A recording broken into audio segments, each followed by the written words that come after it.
Artificial intelligence itu bidang ilmu ya. Gampangnya gini mas, kita ngajarin komputer ya untuk bisa melakukan hal-hal yang membantu kebutuhan manusia. Kita ngajarkan terus ngasih pengetahuan ke komputer. Setelah komputer itu diajarin, kemudian nanti misalkan kita punya data batik baru yang kita tidak ketahui, kita bisa tanyakan ke komputer. Nanti ini batik apa? Nanti dia mungkin bisa menjawab dengan mencocokkan dengan database yang ada. Ada juga namanya image retrieval. Ya, retrieval ini kita bisa juga mencari batik menggunakan batik. Ada namanya lagi generative AI. Generative AI ini adalah dia bisa membuat tiruan. Bahkan kita bisa milih tuh, saya mau bikin dong batik yang nitik sama parang misalnya. Nah itu bisa dikombinasikan. Bahkan stylenya juga warna dan lain-lain itu bisa diatur. Jadi mau seberapa banyak pengaruh yang sudah kita tentukan itu di style itu agar GAN itu tadi bisa berjalan atau di-generate sesuai dengan keinginan kita. Saya ingin mengenalkan batik itu ternyata ada loh riset tentang batik yang dipakai di generative AI. Ternyata bisa loh generative AI itu dikawinkan dengan batik yang tradisional. Kami juga pengen membuat itu bisa menjadi berkolaborasi dengan teks ya. Jadi maunya tidak hanya di image saja tapi nanti bisa di generate menggunakan teks. Misalkan saya ingin batik parang ceplok gurdo gitu. Jadi cukup menggunakan teks saja nanti bisa di generate motif batiknya. Jadi tidak harus pakai image gitu. Cukup menggunakan teks nanti bisa ditranslasikan menjadi sebuah motif batik yang diinginkan.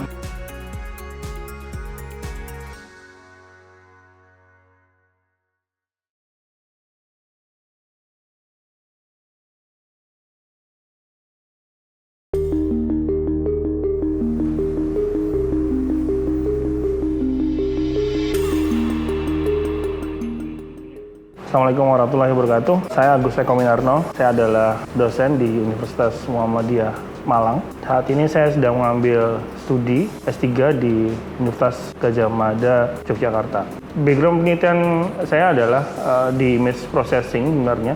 Jadi beberapa penelitian yang sudah saya lakukan itu terkait dengan batik kebanyakan. Saya mulai starting batik itu mulai tahun 2012 sebenarnya. Jadi sudah mengumpulkan batik sejak saya master. Jadi sejak saya kuliah master di Institut Teknologi 10 November Surabaya. Kemudian saya mengumpulkan batik, saya melakukan beberapa proses terkait dengan artificial intelligence, ada klasifikasi, ada retrieval, kemudian ada generative adversarial network yang sekarang sedang saya dalami di Universitas Gadjah Mada. Batik itu menurut saya sangat unik ya, karena dari patternnya dalam sebuah selembar batik itu, coretan motif yang ada di selembar kain batik itu memang sangat menarik, apalagi kalau dijajarkan secara geometris itu akan membentuk motif yang sangat indah dan cantik. Karena background saya adalah IT dan saya mencoba dari data batik ini coba dipadukan atau dikawinkan dengan artificial intelligence. Nanti hasilnya seperti apa? Nah, ternyata ada beberapa hal yang bisa dilakukan antara AI dengan batik. Kalau belajar AI, karena saya backgroundnya orang IT dari S1 juga sudah belajar AI ya. Artificial intelligence sudah sangat lama sekali, sudah ada. Dan saya sudah kuliah sudah belajar tentang AI dan bagaimana mengolah menggunakan artificial intelligence, bagaimana caranya membuat klasifikasi, membuat image retrieval dan seterusnya. Seperti itu. Itu bagian bidang ilmu di informatika. Saya mengajar artificial intelligence. Artificial intelligence itu sebenarnya adalah bidang ilmu ya. Gampangnya gini mas, kita ngajarin komputer ya untuk bisa melakukan hal-hal yang membantu kebutuhan manusia. Gampangnya gitu. Jadi kalau kita misalkan punya data batik misalkan, kemudian butuh diklasifikasikan, misalkan karena data itu mungkin banyak sekali jenisnya. Karena manusia ini juga susah, ini batik apa itu juga orang Jogja sekalipun mungkin akan sulit membedakan. Apalagi yang awam seperti saya itu akan sulit membedakan karena saking banyaknya motif batik. Nah itu kalau misalkan diajarkan ke komputer, ini loh ada beberapa kelas, ini batik kawung seperti ini batik nitik seperti ini, nitik brandy itu seperti ini, karawitan seperti ini, nogosan itu seperti ini. Kita ngajarkan terus ngasih pengetahuan ke komputer. Setelah komputer itu diajarin, kemudian nanti misalkan kita punya data batik baru yang kita tidak ketahui, kita bisa tanyakan ke komputer. Nanti ini batik apa? Nanti dia mungkin bisa menjawab dengan mencocokkan dengan database yang ada. Itu salah satu gunaannya AI.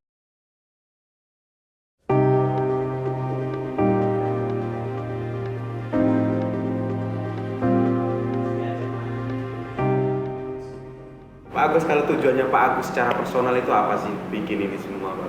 Tujuan pertama hobi. Jadi hobinya batik dan background saya adalah orang informatik. orang kalau sudah hobi itu gimana ya, nguliknya ya di situ-situ aja. Ya apapun ya itu yang dikerjain ya. Effortnya juga nggak nanggung. Jadi apapun itu nggak punya temen di Jogja, nggak punya pengusaha batik ya cari temen kan gitu ya. Nggak punya kenalan ya cari kenalan. Dan alhamdulillah oleh Allah dipertemukan dengan orang-orang yang baik dan orang yang support, bisa ketemu di PBBI Sekar Jagad. Jadi kalau kita punya tujuan itu kita harus cemplung dulu. Nanti di situ ketemu masalah. Nah baru habis ketemu masalah baru kita solve tuh. Gimana caranya menyelesaikan masalah itu. Jangan mikir masalahnya dulu, obain dulu deh. Jadi nggak punya data ya gimana caranya cari data. Oh harus cari relasi dulu. Kalau nggak punya relasi, gimana caranya biar bisa bikin MOU dengan orang lain atau dengan pemerintahan. Kalau single fighter nggak bisa, ya berarti harus bawa gerbong yang lebih besar atau pasukan yang lebih besar, bawa UMM, saya gitu. Gitu aja caranya. Jadi terjun dulu. Jadi masalah itu nanti pasti ada, tapi kita bisa solve pelan-pelan. Kalau motivasi saya ya itu hobi, karena saya bidangnya juga computer vision di image processing, dan batik itu adalah juga bagian dari image, dan saya juga senang batik. Ya udah, itu yang saya ulik. Bisa di classification, bisa di retrieval, bisa di generatif. Yang penting bisa manfaat buat orang lain. Pertama kali itu waktu saya kuliah di master sebenarnya di S2. Waktu itu saya sedang mencari topik tesis ya. Kemudian saya disodori oleh supervisor saya untuk mengerjakan topik tentang batik. Awal saya juga tidak tahu tentang batik dan apa itu batik. Tiba-tiba disodorin dan ini ada topik tentang batik. Coba dilihat tuh datasetnya. Oke, begitu saya lihat datasetnya, saya menjadi tertarik. Oh ini kayaknya kok patternnya menarik, dan karena ini bagian dari tekstur ya. Kalau di image processing itu ada namanya data-data tekstur. Nah ini sepertinya cocok untuk tesis saya. Oke, ini kayaknya menarik nih. Dari situ saya mulai ada perasaan seneng ya lihat batik. Oh ini pola-polanya kok menarik ini dan unik, dan ini kayaknya kalau diolah lumayan challenging, artinya lumayan menantang ini karena motifnya detail dan hampir tidak ada yang sama polanya, apalagi batik tulis ya. Meskipun itu sama-sama kawung misalkan, ini tidak ada kawung yang ditulis ulang itu dengan motif yang sama. Itu yang membuat saya tertarik dan punya tantangan untuk mengawinkan AI dengan batik. Untuk proyek yang terakhir ini dengan PBBI Sekar Jagad, awalnya itu terkait dengan rencana disertasi saya di UGM ya. Jadi sebelum saya daftar ke UGM, saya persiapkan untuk mencari dataset terkait dengan batik. Di mana sih ada dataset publik? Artinya saya studi literatur dulu. Ada nggak dataset publik yang benar-benar cocok atau bisa dijadikan bahan untuk disertasi misalnya. Ternyata setelah saya studi literatur, tidak banyak dataset tentang batik itu yang dipublish. Hanya sedikit sekali. Nah dari situ saya berpikir, oh ini kayaknya nggak ada nih yang sesuai dengan topik disertasi saya. Akhirnya saya berinisiatif untuk membangun dataset batik yang tujuannya satu untuk disertasi saya, yang kedua adalah agar nanti peneliti di luar sana itu bisa menggunakan dataset ini secara publik. Dataset itu adalah contohnya gini, saya sedang mengumpulkan data batik itu ada ceplok, nitik, kawung, parang, sama semen. Ada 5 motif yang saya kumpulkan untuk data disertasi saya sebenarnya. Nah kemudian dari 5 ini masing-masing ada 100 kain yang saya ambil. Data ini nanti yang tujuannya untuk mengajarkan ke komputer. Jadi saya ngajarin komputer menggunakan data ini agar komputer mengetahui ini loh data-data batik ini. Nah, nanti data-data yang sudah dikumpulkan ini yang siap diajarkan ke komputer ini disebut dengan dataset. Tampaknya gitu.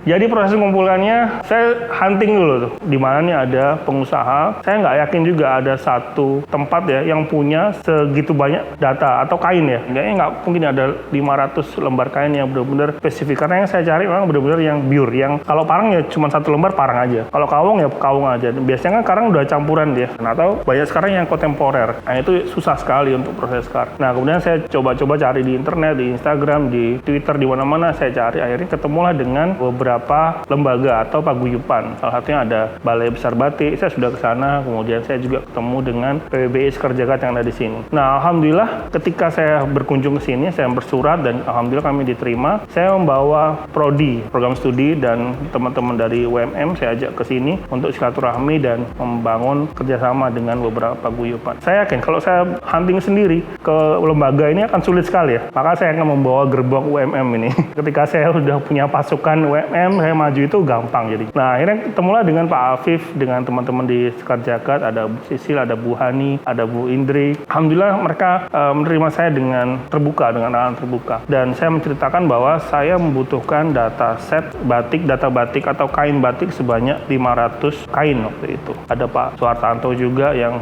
merupakan Dewan Ahli. Kemudian saya sampaikan di situ. Mereka awalnya mungkin iya ya, tapi ini kira-kira datanya dari mana ya segitu banyaknya. Nah, itu juga menjadi PR. Oh ini kalau yang ini ini ada, kalau ini susah, kalau ini ada. Kalau yang kawung itu luar biasa susah, kalau yang parang mungkin ada dari koleksinya Pak Afif. Kalau ini nanti bisa dicarikan di sini. Mereka sudah belum itu sudah bergejolak untuk berusaha mencari. Ini luar biasa, saya bilang, ini satu-satunya tempat yang benar-benar supporting saya tanpa pamrih, artinya tanpa tedeng aling-aling. Benar-benar membantunya itu secara all out ya, teman-teman di PWB Sekar Jakarta ini. Terima kasih sekali. Dan alhamdulillah saya dipertemukan oleh Allah dengan orang-orang yang luar biasa, baik membantu dan support saya. Saya nggak punya teman di Jogja yang bisa support saya untuk menyediakan. Pengusaha batik juga nggak kenal, saya pengrajin batik juga nggak kenal.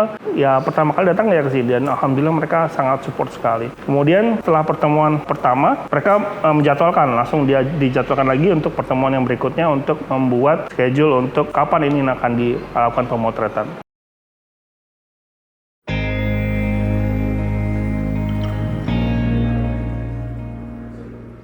Kita jadwalkan kapan itu untuk pemotretan. Bu Indri dan tim itu membagi. Ada yang bagian minjem nanti ke siapa itu nanti sudah ditentukan jadwalnya. Dan waktu itu, saya bisanya waktu itu hanya hari Rabu waktu itu karena ada kuliah juga. Setiap hari Rabu saya kesini untuk mengambil pemotretan. Jadi data itu janjian setelah hari Selasa itu sudah dikumpulkan, hari Rabu kemudian difoto di atas. Nah kemudian foto itu pagi dipinjam, kemudian siang jam 10 sampai jam 4 itu difoto, kemudian dikembalikan ke yang punya. Begitu terus selanjutnya. Jadi sehari itu awal-awal hanya bisa foto 17 kain ya waktu itu. Nah waktu itu saya juga masih belajar. Saya mulai dari nggak bisa kamera sampai belajar. Saya waktu itu nggak bisa sama sekali. Ini kamera jenis apa? Ini saya nggak paham kamera. Lighting ini juga nggak paham. Waktu itu saya pakai yang continuous ya waktu itu. Pakai lampu biasa. Kemudian akhirnya disaranin teman-teman, oh ini kok hasilnya kurang bagus. Akhirnya beli godok ya. Kamera jangan pakai yang ini untuk buat video. Ganti lagi kamera. Akhirnya saya belajar kamera, setting kamera. Saya manggil beberapa profesional kameramen untuk men-setting. Mas tolong bantuin saya gimana caranya hari ini saya bisa diajarin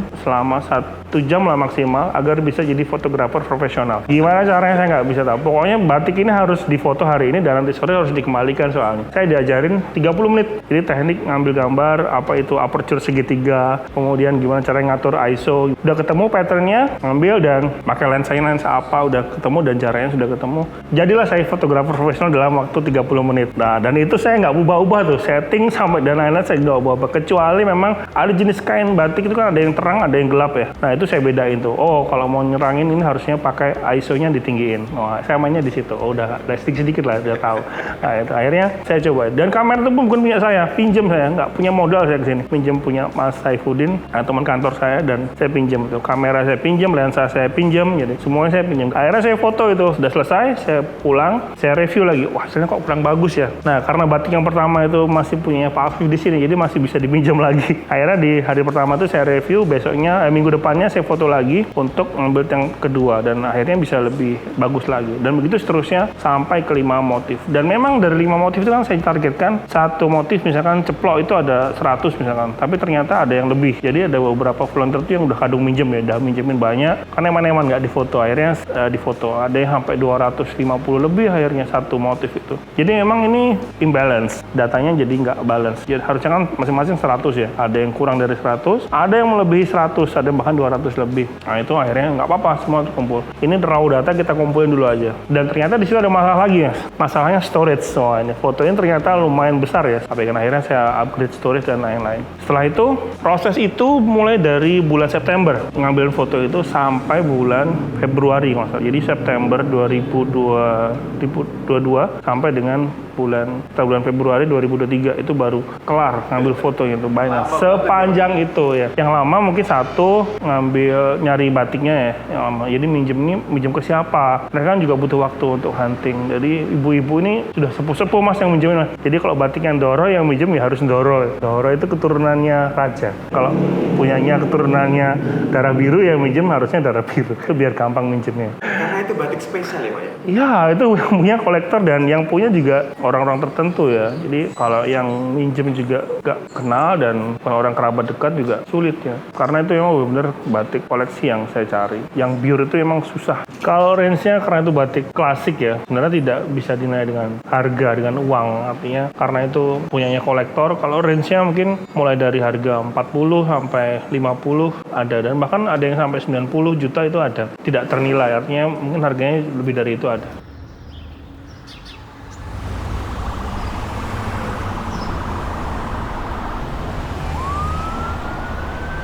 Jadi yang mencari itu ya ada timnya ibu-ibu itu tadi. Ibu-ibu udah sepuh mas, ada mungkin ada 50-60 tahun ke atas mas yang mencari. Bayangkan, umur segitu mau-maunya bantuin saya ini. Luar biasa. Ini kadang-kadang saya merasa berdosa. Kadang tapi terima kasih banyak tuh, ibu-ibu sudah mau sampai nge-grab ke sana kemari, kembali minjem, kembalikan lagi gitu. Minjem ke sana lagi, kembalikan lagi. Itu bayangkan mas. Itu luar biasa perjuangannya. Kalau untuk minjem mungkin ya yang paling susah mungkin ya batik yang paling tua ya, yang tua-tua itu ya. Yang mungkin sudah dipegang itu agak sudah berhati-hati dengan hati-hati karena mungkin sudah rapuh atau dan lain itu agak susah ya. Jadi yang paling susah itu kawung sama nitik dari 5 itu. Jadi nggak sampai 100 motif. Jadi yang nitik itu biasanya nitiknya itu campuran, banyak yang campuran. Jadi kalau yang cari yang pure itu agak susah yang memang yang bagus, yang kualitasnya bagus. Alasan memilih 5 itu sebenarnya kemarin saya dijelaskan sama Pak Suhartanto, Dewan Ahlinya dari PBB itu ada 9 kalau nggak salah. Dan dari 9 itu yang terbanyak 5, yang memungkinkan ada 100. Kemudian kita bicara realistis ya, misalkan oke misalnya ada 9, tapi ternyata barangnya nggak ada juga nggak bisa jalan kan. Jadi penelitian yang bagus itu ya penelitian yang selesai. Nah selesai itu adalah dalam arti waktunya nututi, kemudian barangnya juga ada, yang mau datasetnya juga ada dan memungkinkan untuk dikerjakan. Jadi kalau nggak memungkinkan dikerjakan meskipun ini bagus ini batiknya, tapi barangnya nggak ada, ya sama aja nggak bisa. Nah akhirnya dipilih dari 9 itu 5 ini yang memungkinkan. Ceplok, nite, kawung, parang, sama semen. Akhirnya selesailah tuh dan lebih malah koleksi datasetnya lebih dari yang ditargetkan. Tujuannya macam-macam. Jadi dataset ini bisa dipakai banyak hal. Yang saya tahu di bidang saya di IT ya, di information technology, satu bisa untuk klasifikasi batik. Jadi batik itu ragamnya banyak, mas. Tidak semua orang tahu motifnya apa. Dia untuk pembelajaran juga bisa. Pembelajaran itu mulai dari anak PAUD, mulai sampai SD, SMP, SMA sampai dengan mahasiswa itu kita bisa memberikan pembelajaran dengan metode yang macam-macam. Mungkin dengan PAUD mungkin kita bisa buat game batik untuk ini loh pengenalan game batik menggunakan game misalkan untuk anak-anak PAUD sampai dengan SD misalkan ya. Kemudian SMP mungkin kita bisa mengajarkan dengan coding, image processing sederhana. Itu juga bisa kita kenalkan dengan data batik. Sampai dengan mahasiswa juga bisa menggunakan machine learning atau deep learning untuk mengolah klasifikasi batik, itu yang pertama. Ada juga namanya image retrieval. Ya, retrieval ini kita bisa juga mencari batik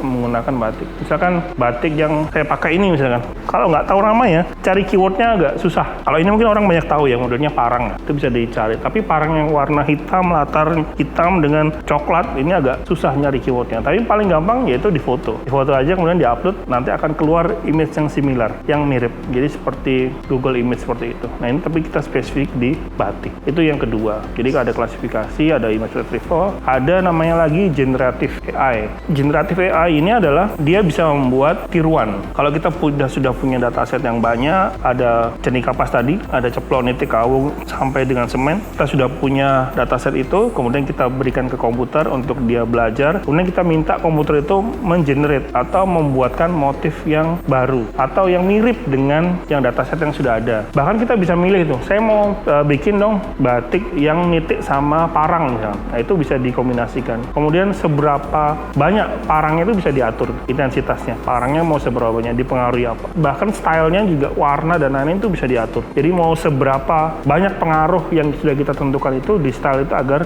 gun itu tadi bisa berjalan atau di-generate sesuai dengan keinginan kita. Jadi kalau ada customer batik, ingin desain batik, ingin pesen, batik itu kan pesennya lama ya, sekitar 1 tahun rata-rata ya. Jadi kalau desainnya belum fix, sementara kalau bikin desain manual, pakai pensil gitu, kemarin saya ada info dari Bu Hani atau Sastro itu bisa sampai 3 bulan untuk membuat satu motif, satu desain. Kalau pakai komputer, mungkin yang desainer bisa mungkin 1-2 jam bisa selesai. Tapi kalau pakai gun, mungkin 1 detik atau 1 menit bisa 100 motif yang bisa dihasilkan. Dan ini bukan menggantikan desainer, tapi untuk membantu desainer itu agar produktivitasnya lebih cepat lagi ya untuk memproduksi karya. GAN itu singkatannya Generative Adversarial Network tuh kalau bahasa teknisnya gitu, tapi disingkat dengan GAN. Ya, yang saya buat itu, yang kemarin saya lombakan di Jakarta.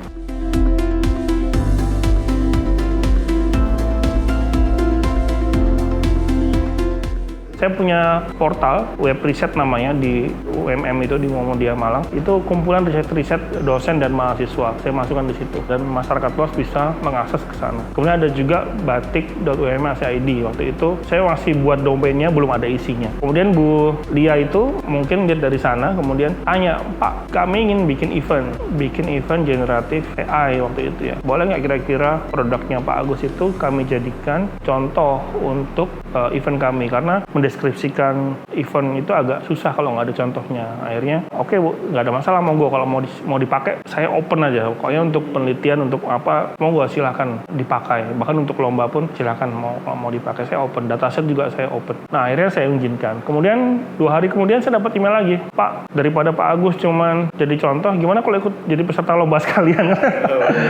Dan waktunya berapa lama? 1 minggu. Ini luar biasa, ini 1 minggu gimana? Apa aja syaratnya? Saya lihat di situ ada harus bikin video, harus bikin proposal, kemudian harus bikin aplikasi, produknya harus di dalam bentuk aplikasi sudah ya. Kan waktu ini selama ini masih belum sempurna. Akhirnya saya berusaha itu mengandeng dengan teman-teman di kantor. Iwan ini ada event, ditawarin ikut lomba, gimana ikut nggak?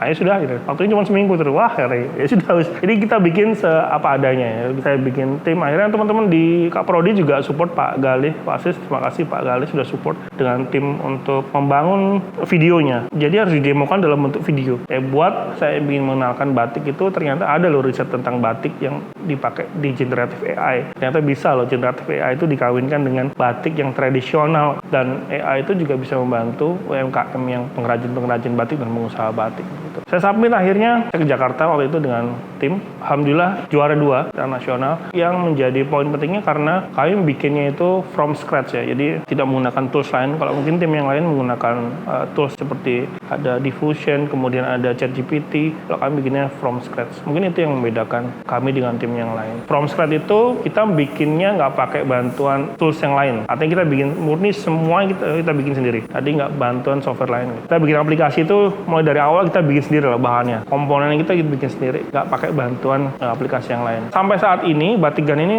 masih dalam tahap pengembangan sebenarnya. Tapi sudah saya publikasikan di website. Ada website batik.umm.ac.id. Itu bisa diakses secara publik. Tapi memang masih versi beta ya. Masih versi development. Jadi hasilnya juga belum sempurna. Kami masih punya banyak problem di sana. Yang pertama adalah resolusi, kemudian jenis style yang ditransferkan, kemudian kami juga pengen membuat itu bisa menjadi berkolaborasi dengan teks ya. Jadi maunya tidak hanya di image saja, tapi nanti bisa di-generate menggunakan teks. Misalkan saya pengen batik parang, ceplok, gurdo gitu. Jadi cukup menggunakan teks saja, nanti bisa di-generate motif batiknya. Jadi tidak harus pakai image gitu. Cukup menggunakan teks, nanti bisa ditranslasikan menjadi sebuah motif batik yang diinginkan. Sekarang prosesnya masih beta sih, masih tahap pengembangan. Tapi nggak apa, artinya kita soundingan dulu bahwa batik itu, AI itu bisa kawin dengan batik gitu. Dan itu bisa dilakukan. Biar penelitian batik ini biar semakin menggema, dan beberapa publikasi saya di international journal juga ada, di conference juga ada, dan rata-rata mereka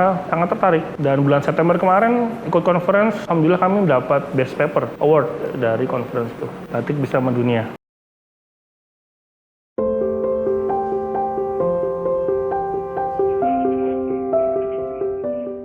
Fundingnya dari mana untuk mengerjakan itu semua? Jadi dari hibah, kemudian dari pelan-pelan mulai dari yang kecil, mungkin dari 5 juta, 10 juta sampai dengan yang besar. Itu saya putar terus di situ. Saya putar, kemudian saya dapatkan dana hibah, kemudian saya ajukan untuk saya publikasikan hasil yang kecil tadi, kemudian saya dapat insentif publikasi seperti itu. Kemudian dapat insentif, saya putar lagi untuk bikin sesuatu yang besar lagi, kemudian saya publikasikan lagi, saya dapat insentif lagi itu. Akhirnya lama-lama semakin besar nih modalnya. Saya juga ngumpulin modal tuh dari dulu. Dari 2012 saya ngumpulin modal sedikit. Akhirnya saya punya tim, saya hire beberapa programmer tim secara bulanan untuk mengerjakan beberapa project yang saya buat. Hibah itu ada yang dari internal, ada juga dari eksternal. Kami juga mendapatkan hibah dari eksternal. Untuk monetize ya mungkin suatu saat entah kapan ya, tapi tujuan awal ini adalah agar bisa dimanfaatkan sebanyak-banyaknya oleh orang lain.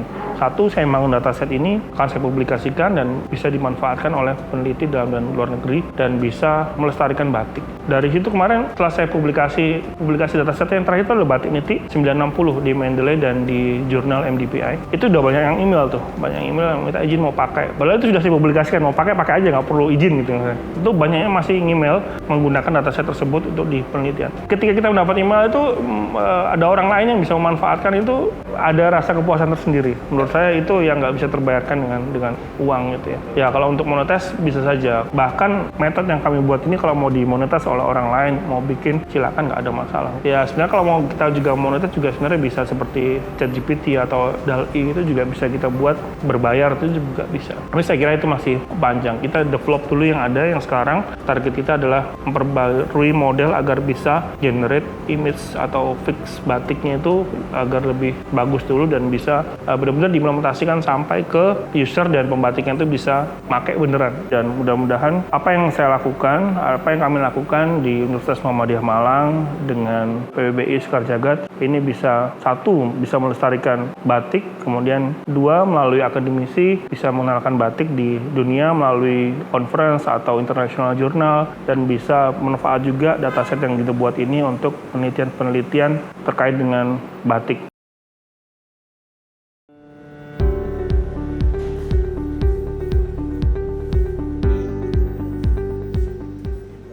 Salam canting, perkenalkan saya Afif Syakur, pemilik dari Afif Kerajinan Batik Yogyakarta. Ternyata batik bagian dari komoditas budaya, bahwa batik sebuah simbol agar si pemakai menjadi mulia, bahwa batik itu adalah bagian dari strata seseorang. Jadi batik adalah bagian dari budaya, menjadi bagian ekonomi, dan menjadi komoditas diplomasi. Kami di Yogyakarta ada paguyuban pecinta batik Indonesia, yang dimana dalam paguyuban itu adalah masyarakat pecinta. Lebih banyak anggotanya itu pecinta, bukan pengusaha atau pengrajin batik, tapi orang yang peduli terhadap batik. Karena apapun yang terjadi, teknologi batik itu berkembang. Adanya batik tulis, batik cap, kombinasi tulis dan cap, dan teknologi berkembang, adanya tekstil motif batik, di mana secara standar nasional atau secara SNI, tekstil motif batik atau tiruan batik atau batik printing itu bukan batik.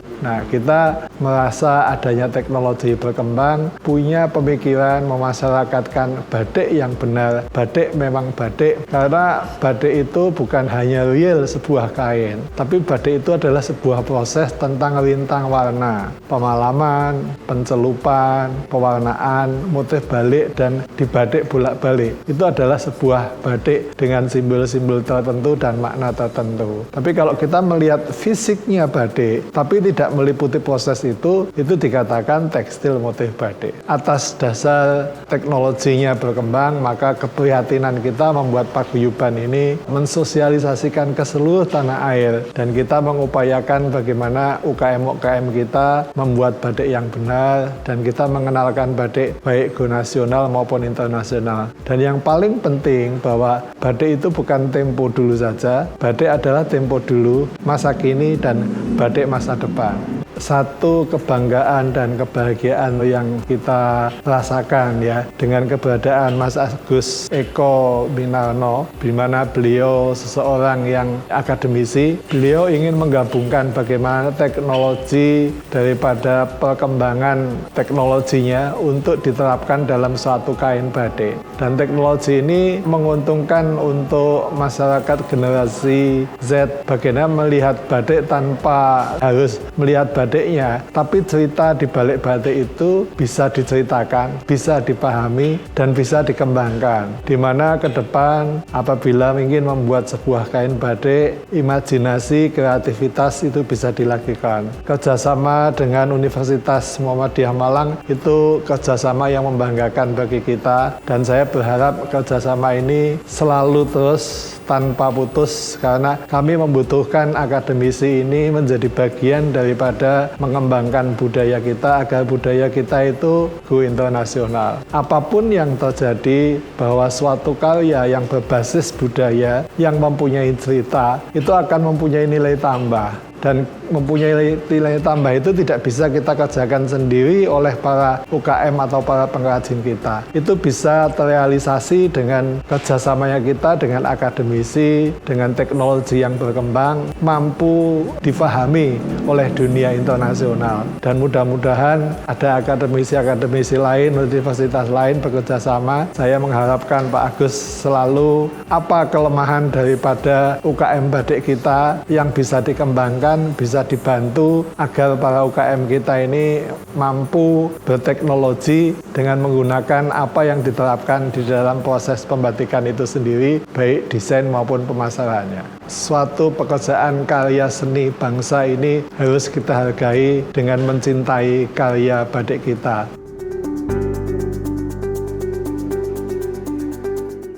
I love you canting, I love you batik.